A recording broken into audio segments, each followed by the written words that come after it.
Good morning, students. I am going to take motives for liquidity of money. Keynes motives for liquidity of money. First, what do you mean by demand for money? The demand for money is the desired holding of financial assets in the form of cash rather than investment. That is called as demand for money. So, according to Keynes, why people demand to hold money in liquid form rather than in investments? So people prefer to hold money in cash, that is in liquid form, for three motives. One is transaction motive, second one is precautionary motive, and third one is speculative motive. So what is this transaction motive? Transaction motive is nothing but the individuals, households and business firms, they need cash in order to meet day-to-day requirements. Like into individual households, they need to pay for milk, for getting vegetables, for getting newspapers. So for day-to-day expenses, they would like to have money in the form of cash rather than investments. Likewise, business firms also, in order to pay their regular salary, in order to purchase raw materials and to meet out other expenses, they need to have some amount of money in the form of cash rather than investment. This is called as that is day-to-day transaction. In order to meet day-to-day transaction, they need to have some amount of money in the form of cash. That is called transaction motive. Second one is precautionary motive.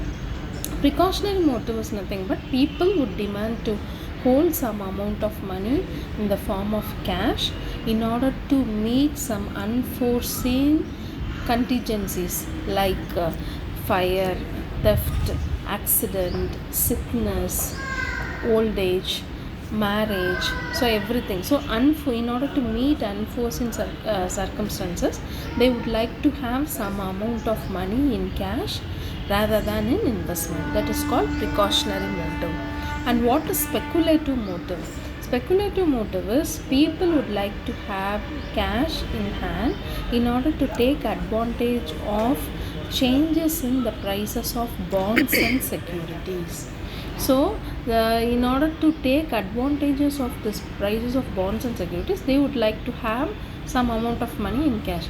And this price of bonds and securities varies inversely with the rate of interest. When price of shares rise, rate of interest would come down. During that period, people would not hold amount of money in hand. They would like to invest. They would like to have amount of money in hand as the rate of interest is low. The other end, when the price of shares comes down, the rate of interest will go up, or the rate of interest will rise. During that period, people would prefer to invest money rather than to hold in hand. This is called as speculative demand for money. Thus, only for these three motives, people would like to have cash in hand. Thank you.